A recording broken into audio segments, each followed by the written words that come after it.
Good morning, good afternoon, maybe, or good evening to someone. I don't know.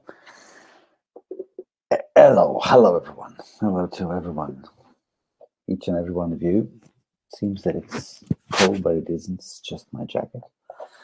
Well, actually, spring is here today. It's really a spring day. So, wishing you all a very springful day. Um, welcome to the Dharma Hall again, wherever you are. Like Martin says, however you are.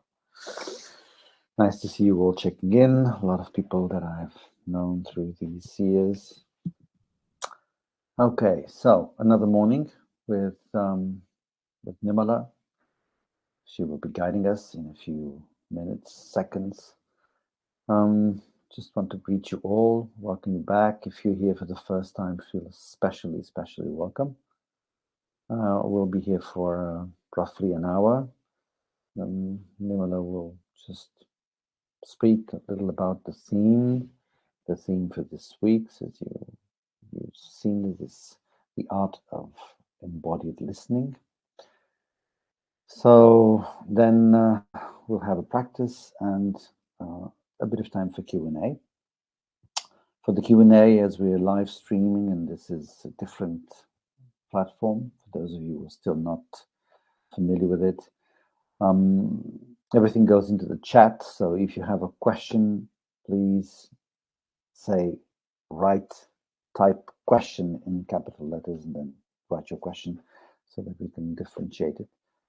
And if you're willing to come on screen, bottom of the screen, there's a little hand like that.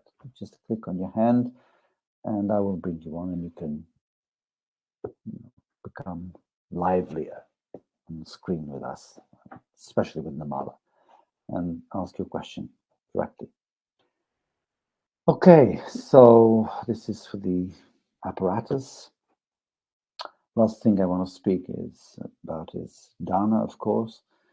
Sangha Live is definitely rooted into the heart economy, the generosity, streaming. We solely depend on your generosity to keep on moving, doing things, keep on doing these sessions, bringing teachers. And of course, I know and we know that how generous you all are. And if that's the case, when you can follow your generosity, please just donate how much you can with the regularity you can, because everything is very much welcome. There's a lot of costs, we've been going through a lot of changes at Sangha Life, so to make this better, livelier, more on top of the Sangha wishes, and we're still evolving, but it requires a lot of funds, a lot of work too, but the work is wonderful, so it's more like we need the funds. So I've put the link for the donation on the top of the chat. I'll put it again at the end if you feel inclined to it. Thank you. For now, and even if you can't donate, please stay with us and enjoy the session. I'll just fade myself and bring Nirmala in. Thank you.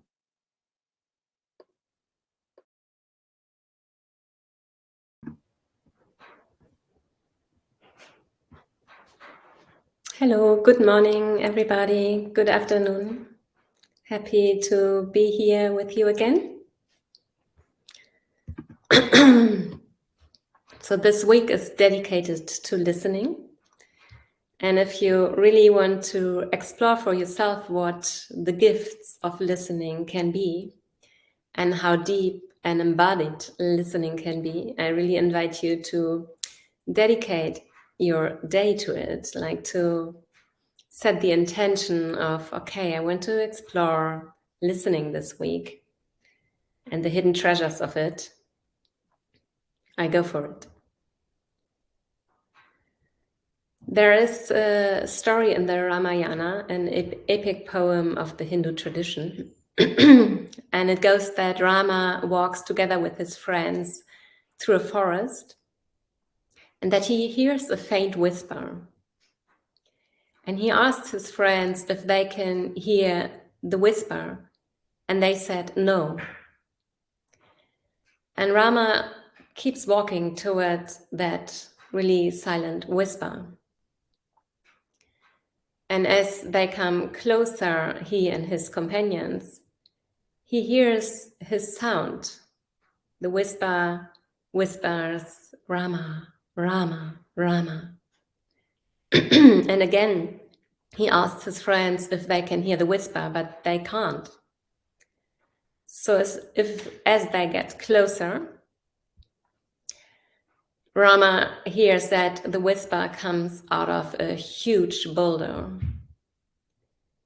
And what he does is he places his two hands gently, and I love that word there, gently, on the boulder. As it cracks open, and inside is a person who has been stuck in the rock through a magic spell. By listening to the whisper, he was able to discover what was locked in and then release it. How often do we overhear our whispers or other whispers? How often do we overhear what's really going on for us? We are too often carried away by our thoughts, desires, aversions, by our drowsiness, carried away by our fear. When it comes to true listening, it's not always easy. It's really a skill we can develop over time. There is so much information around us. The times are very fast we are in. The technology is coming like through all the corners in our life.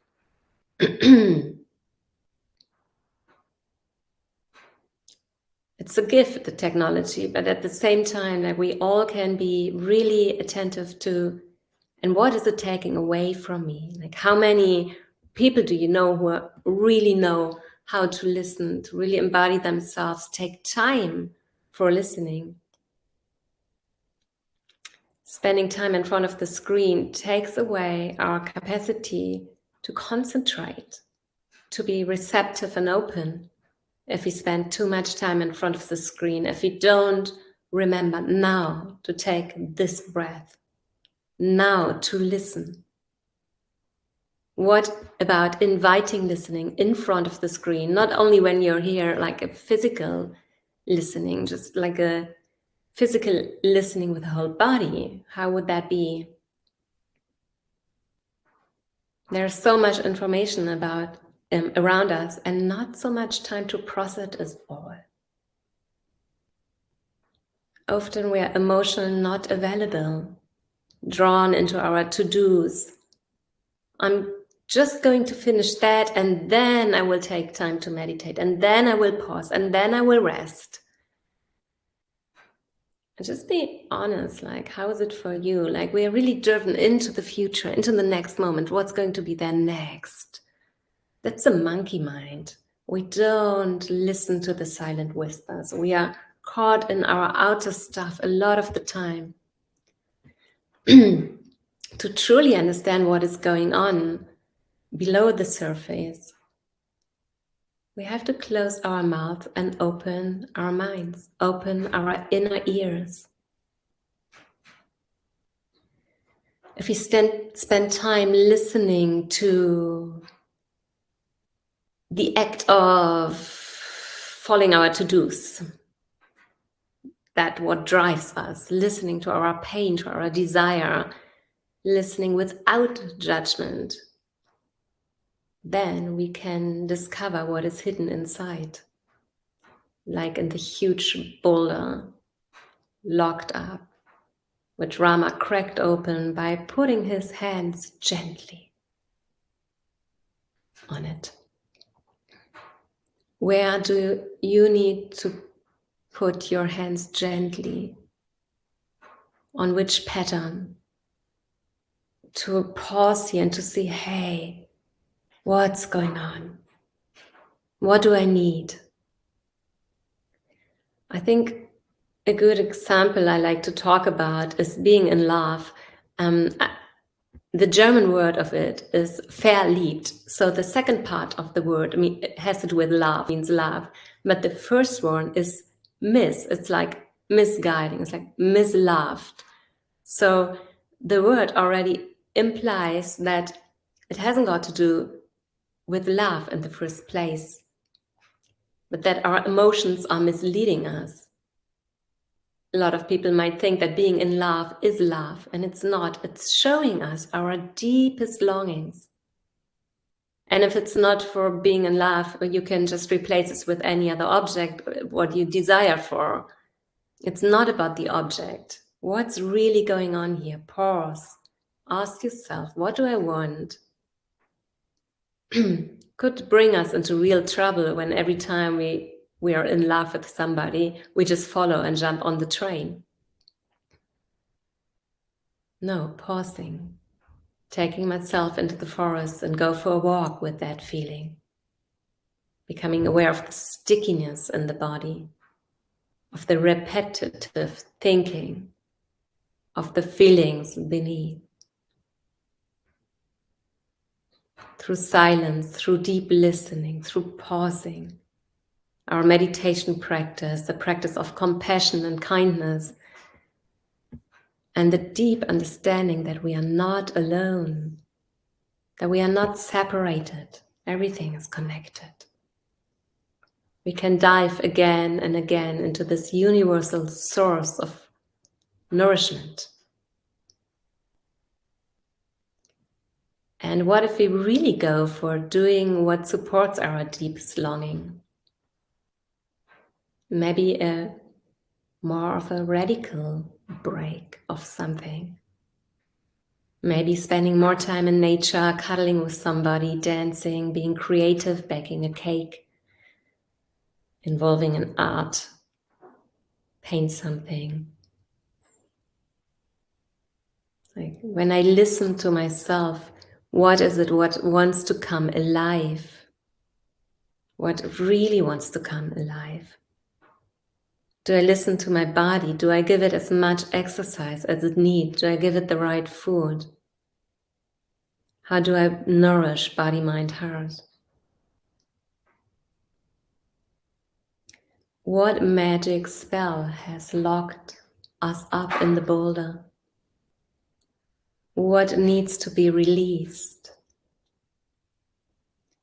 And where do we, through controlling, through fear, locking us up again and again in the boulder? And what if we place our hands gently? Just because we sit here together and meditate, that doesn't mean that we bring gentleness in it. Like it's really easy to trap into that meditation has to do with achieving something, being a certain person, being a certain way. What if it's all included?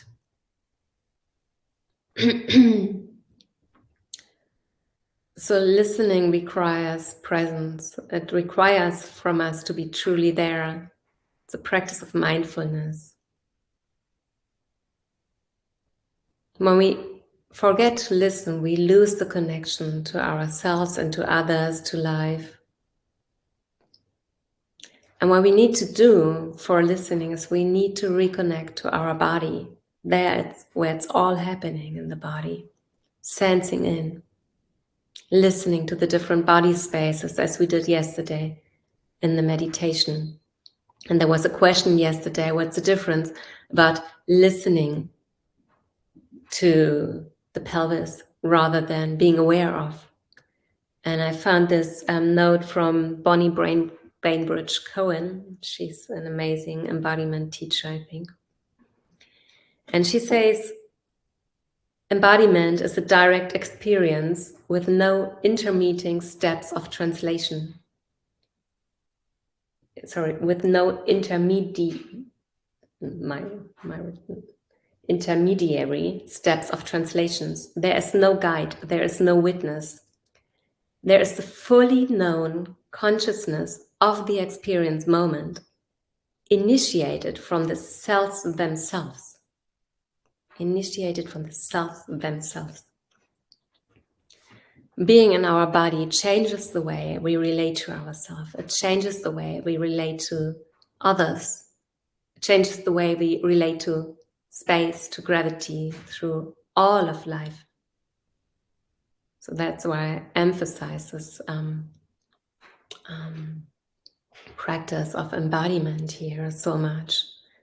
It's like tomorrow we look more into listening to somebody else, and then we need to be aware of what's happening in my body and address that to make the space, to make the emptiness of, whoa, I'm really there for you.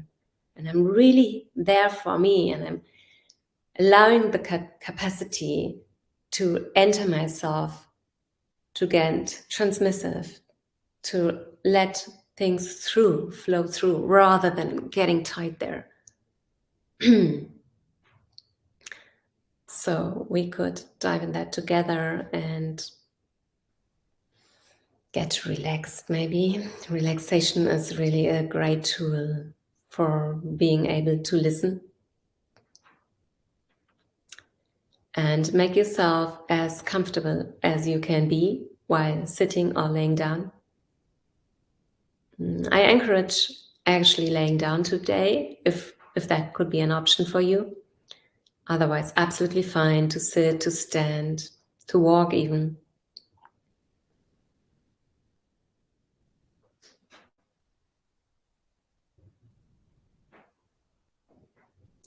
Laying down is emphasizing the non-doing, the trust of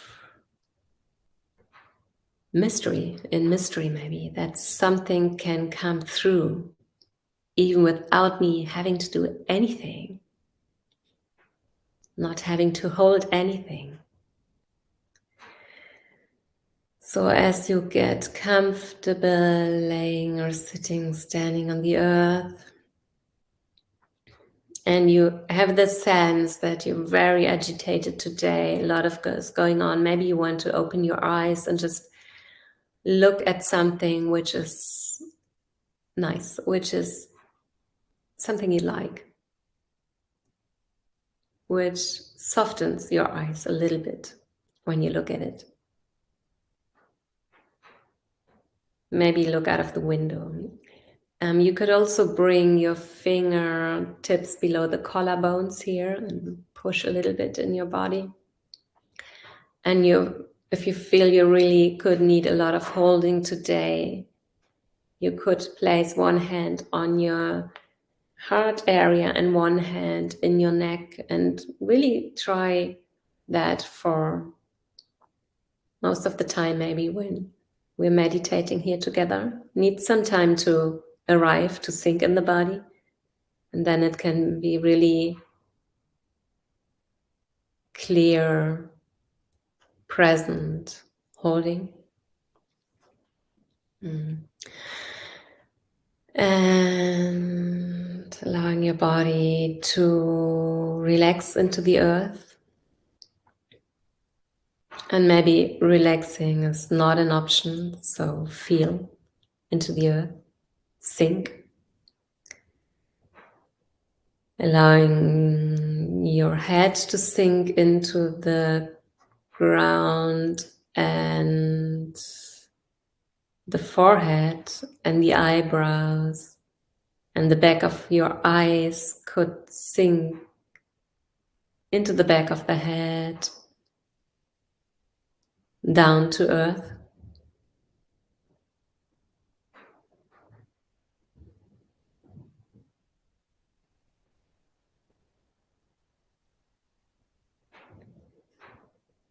And what about allowing the jaw to be a bit more relaxed, open maybe?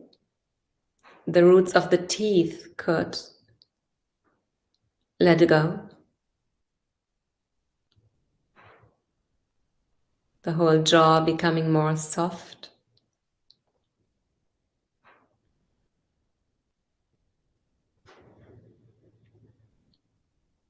Allowing the space between the collarbones in the throat where it's a bit soft to get a little bit more soft there.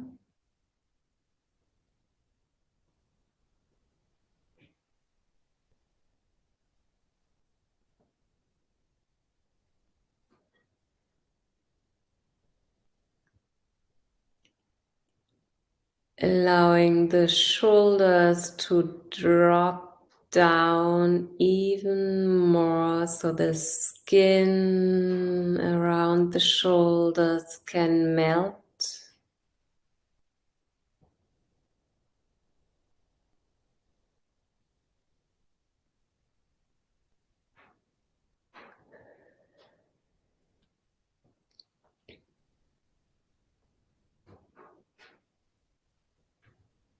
And sensing into your upper arms, the elbows, the lower arms, the hands.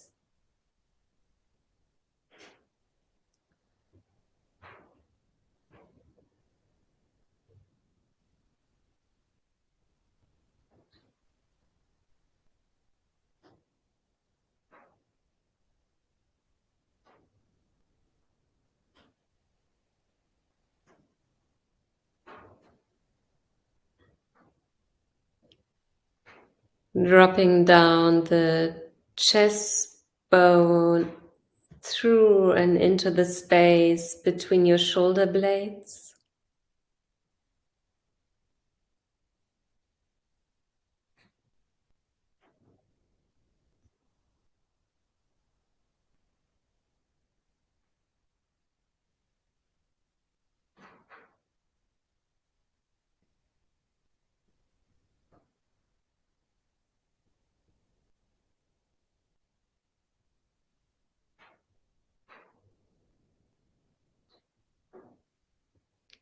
Sensing into the space between the heart and the lungs.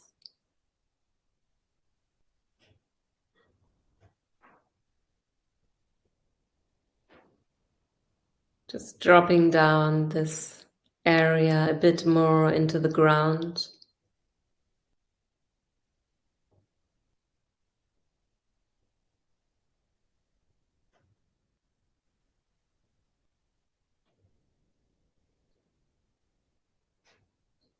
Allowing the diaphragm to expand with the breathing 360 degrees.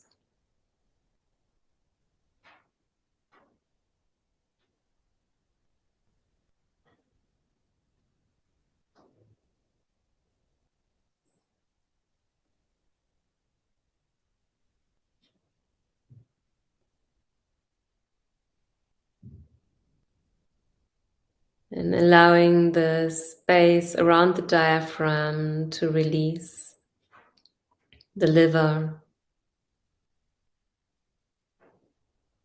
the pancreas,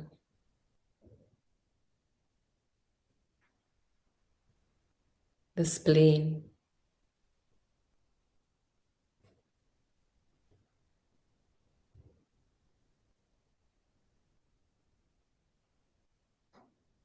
The intestines,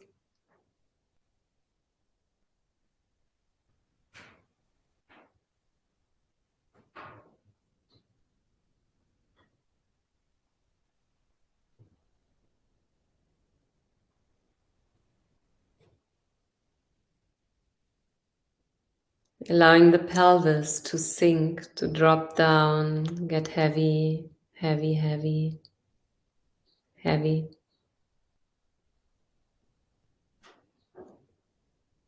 So that any tension of this area can melt down into the earth.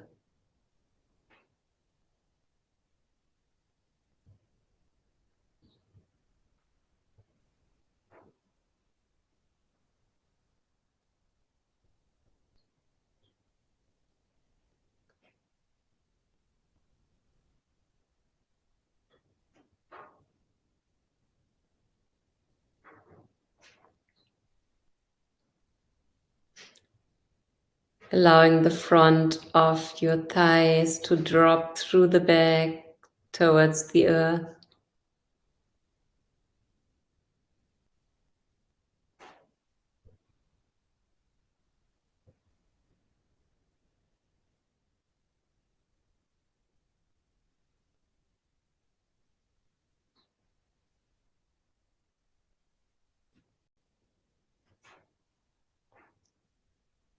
Allowing your lower legs and your feet to let go into earth.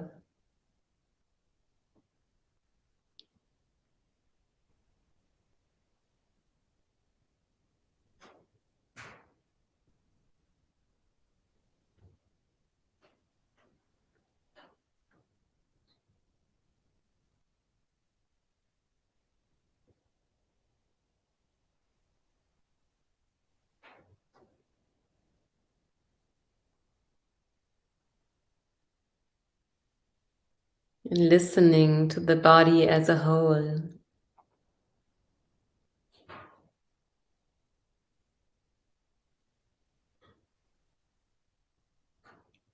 Maybe with the inhalation, listening to the place where you feel the inhalation most in your body. Maybe your belly, your heart. And with the exhalation, letting listening wash through the whole of your body, allowing the body to expand.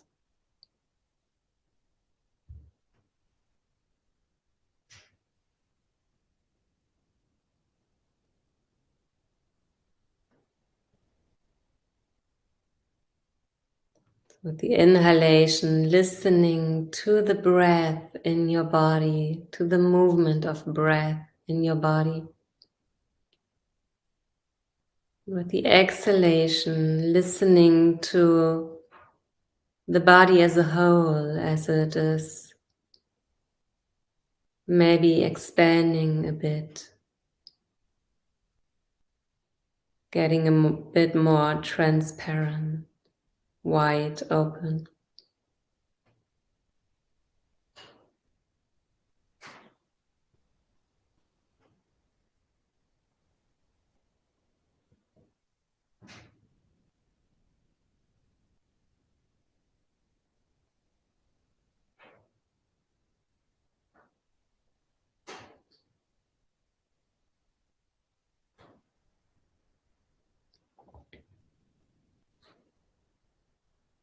Listening from the cells within.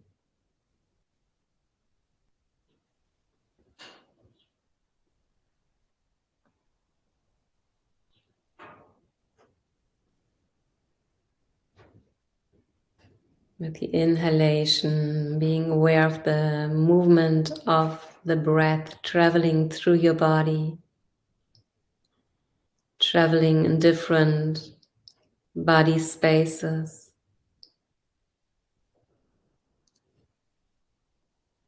And with the exhalation, listening to the body as a whole, as it is maybe expanding a bit more, widening, opening, getting vast.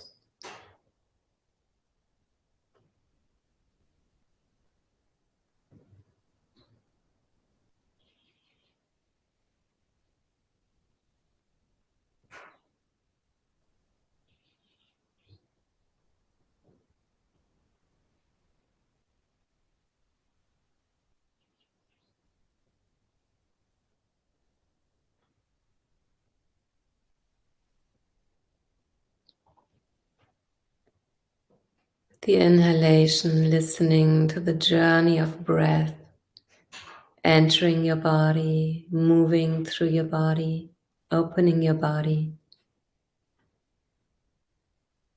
With the exhalation, listening to the body as a whole and into the space around your body.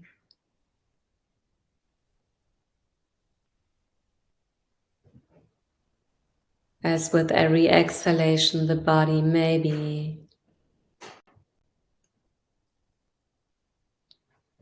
can get a bit more transparent, wide, open, vast, spacious.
You may find your awareness hijacked by thoughts.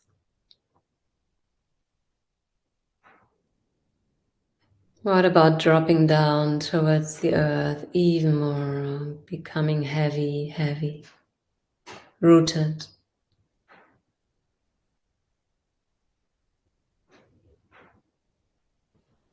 allowing yourself to sink into this unconditional love of earth in its rawest, purest energy.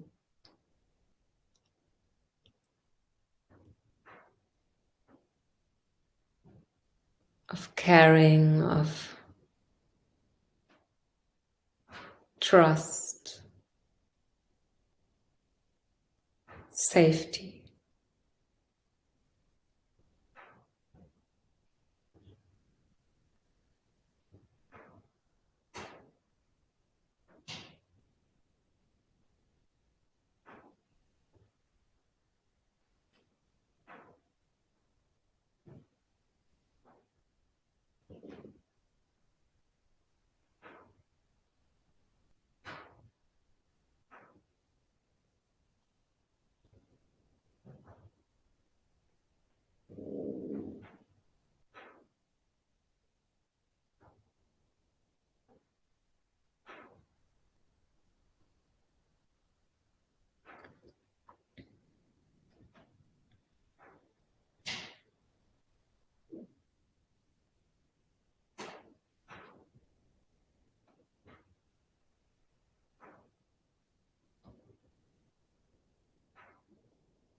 You could just keep practicing like that with the inhalation, feeling the movement of breath in your body's spaces. And with the exhalation, listening to the body as it is filled with awareness, with kindness, with gentleness, and opens, spreads out, widens.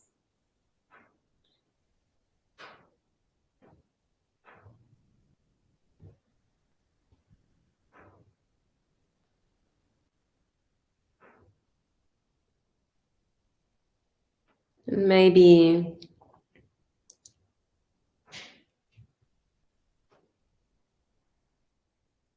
you can listen to desire or aversion or repetitive thoughts of any kind.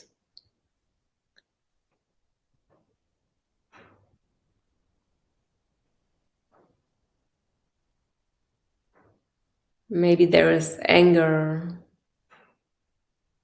or a lot of restlessness.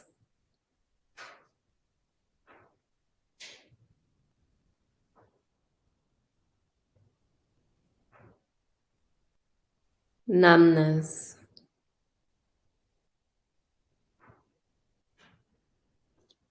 And if it supports you, you could place a hand on your heart and ask, what is really going on here?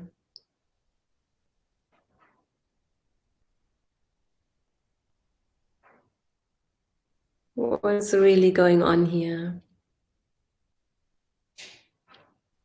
Listening to what's happening in the body.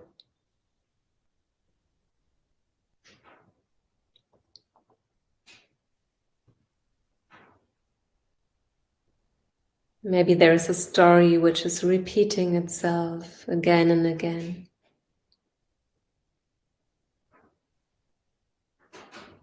Maybe there is a pain in the body. That's where the attention goes.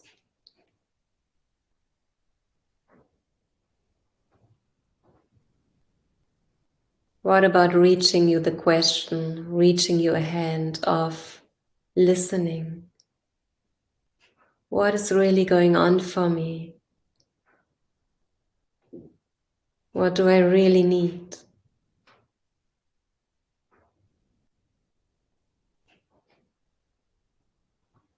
Not searching for answers, just being receptive, wide, open, spacious.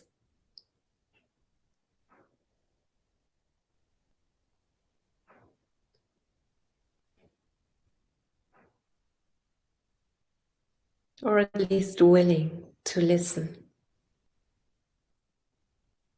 Maybe the answer is a sensation in your body, another thought, another story. Just drop back again and again into earth, loving, caring earth, just there for you, huge. What's really going on here?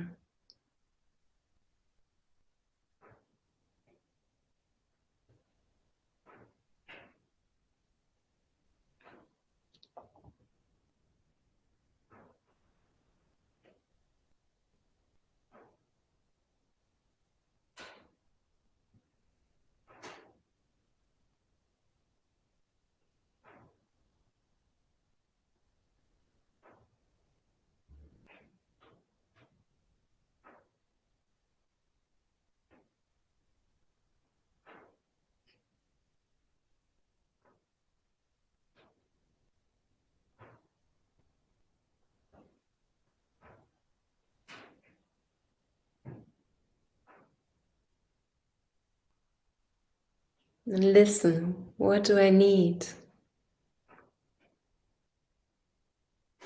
Maybe a tiny shift in the body posture can change the whole inner environment.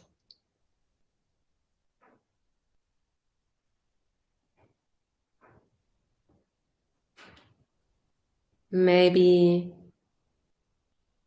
your two hands touching each other can shift something.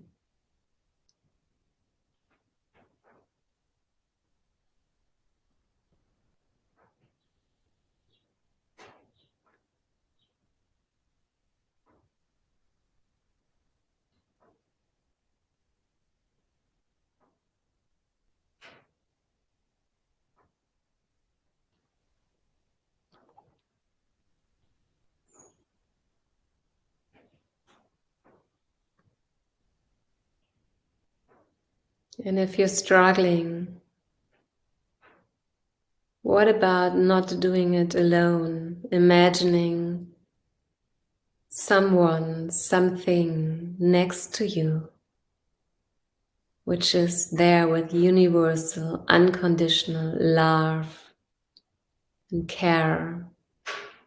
Could be the image of a teddy bear, of a pet, of somebody who once lived, of an angel, whatever, a tree, the horizon,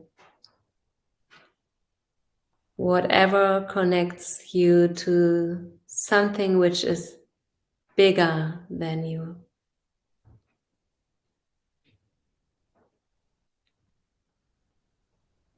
And allowing this energy of love and kindness and friendliness, care, to be at your side, maybe to be behind you, maybe a warm hand on the back.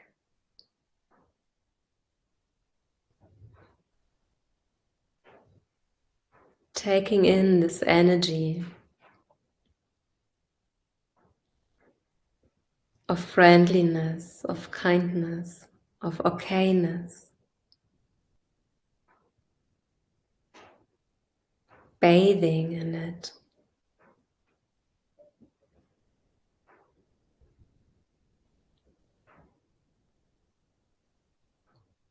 Drinking it in.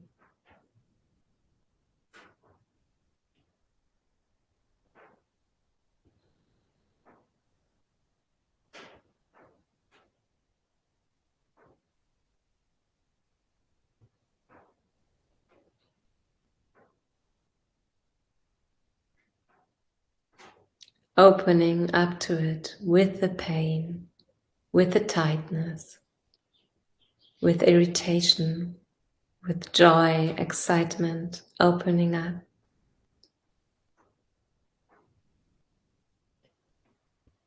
To the qualities of kindness, of care, of compassion,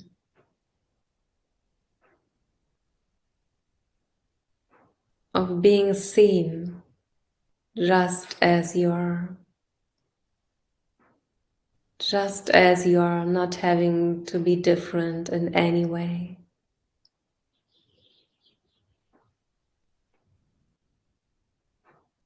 Opening, expanding.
reaching out this energy of kindness and care and compassion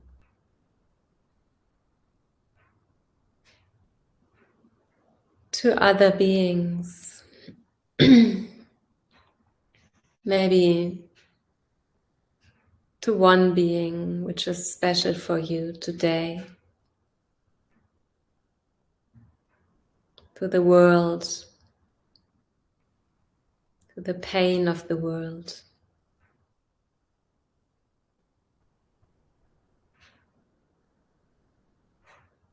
May you all be happy.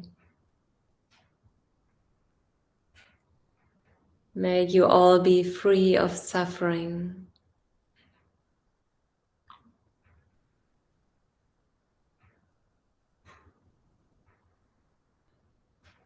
May there be peace.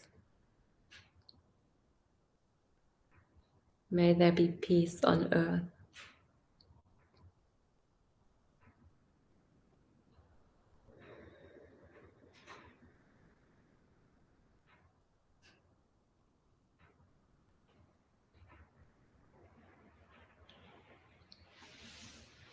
Take your time to gently start moving your body again.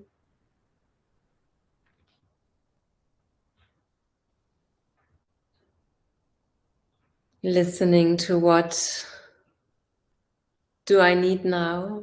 What's a good way for me to go into the transfer from a formal meditation practice to a listening practice, a listening to life practice?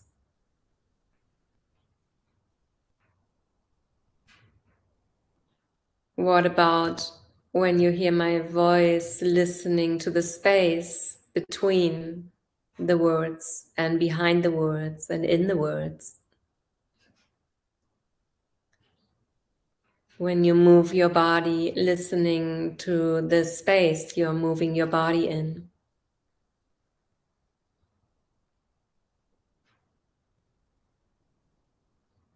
What is your unique way of listening at this very moment?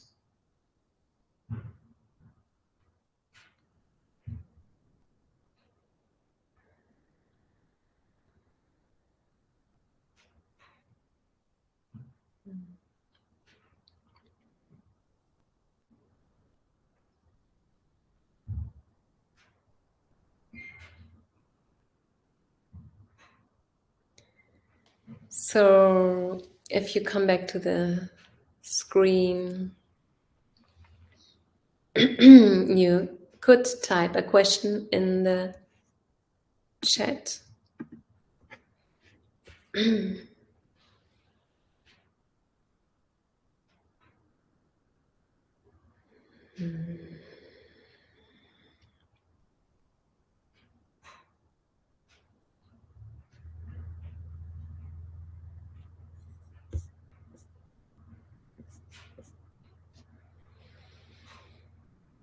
And all questions are so welcome. Doesn't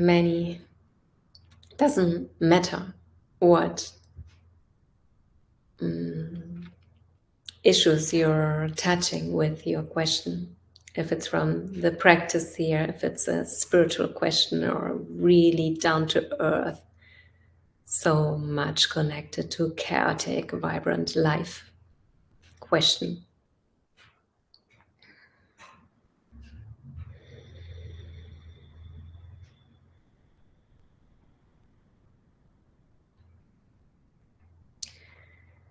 What I found about listening is that is so easy to ignore how harsh we are with ourselves. And that's why it's so important to do this practice of compassion and care and gentleness, and to really befriend ourselves with whatever is going on for us and with our body as it is.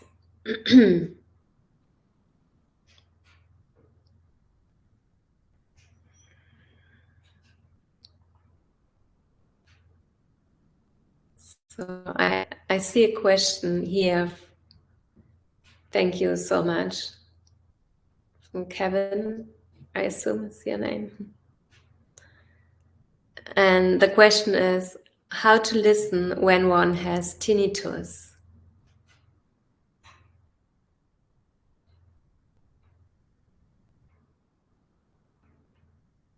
How to listen when one has tinnitus.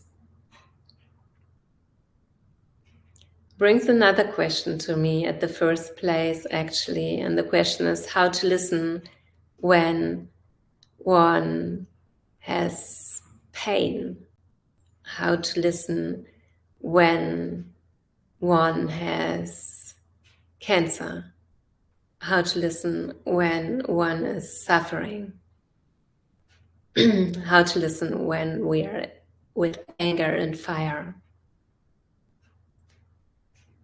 So the question back to you would be, and where is there not a tinnitus?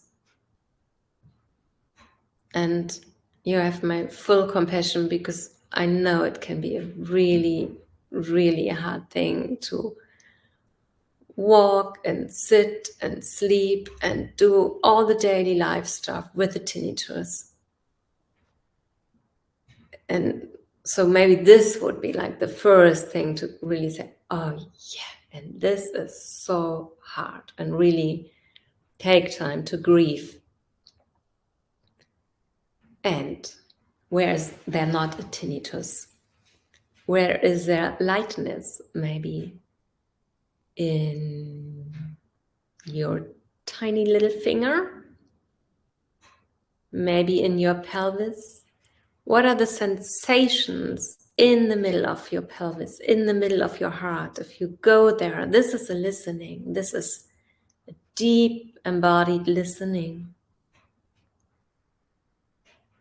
What speaks from there to you? What do you hear?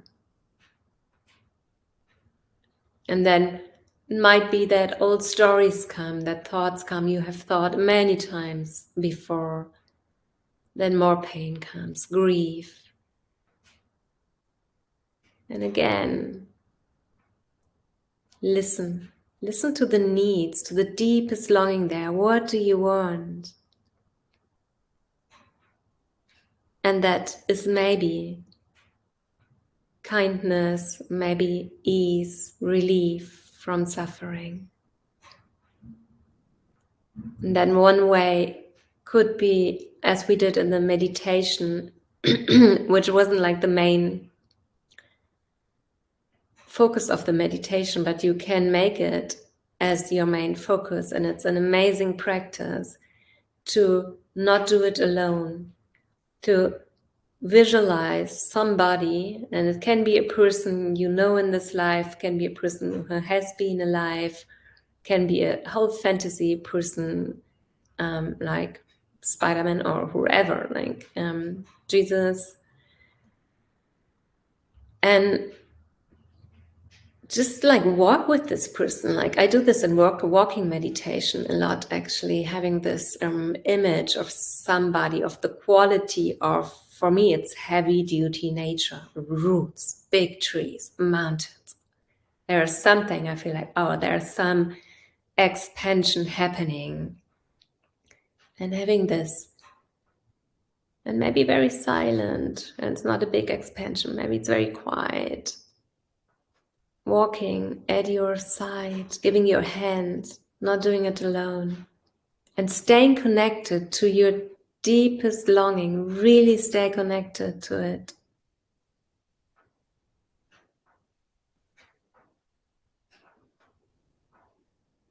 And a question there which arises for me sometimes is, yeah, but if I can't imagine somebody who is with me, if I don't know a person like that, if I haven't had this experience, okay, stay connected to the longing, your deepest longing, belonging, care, kindness, sweetness, juiciness, whatever comes.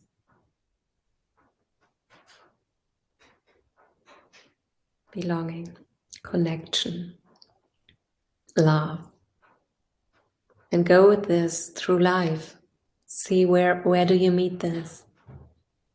And don't ignore where you meet it. In the smile of a child, maybe. In the sound of leaves in the wind. In a flower. In this breath.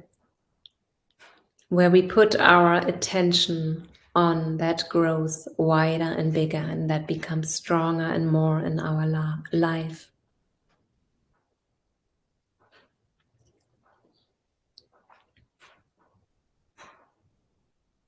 Our brain is evolutionary, fixated on danger. And danger in the evolutionary way, it's just in front of us, just here. It's just there. Maybe the tinnitus. And so something different happens with the brain when we visualize, for example, a horizon. Just feeling it in your cells, feeling in your cells when something is feeling good or okay or better than the rest. What feels better than the tinnitus? What feels better than our grief? Where's an area in the body? And if it can't be the body, and for some of us it can't, like, can it be a sound?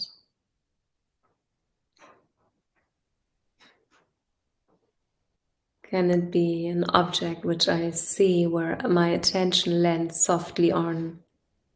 And I listen to what it does in my body when I do so. Going with gentleness, going with kindness. And something will shift.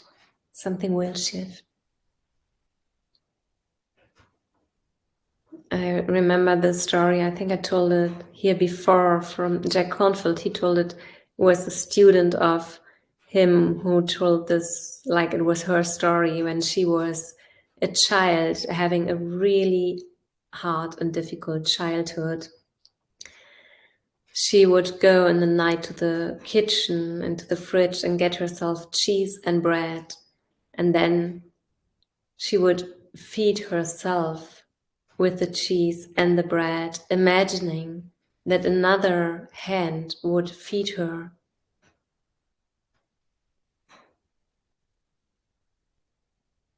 She said that she survived her childhood through that.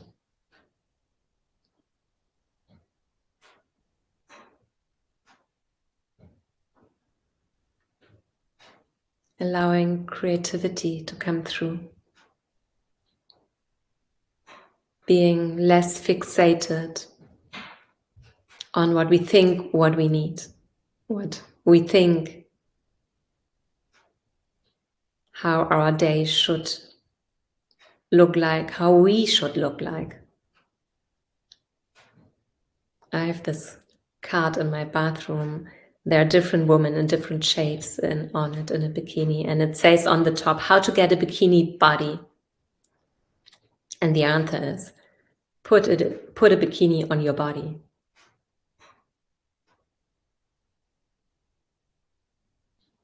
Just allowing yourself to be and to be surprised. So thank you all so much for our time here together. May our practice support us in listening to what's really worth being listened to. May our practice spread out into this world in the form of peace and lightness and friendliness. Lots of love. Bye.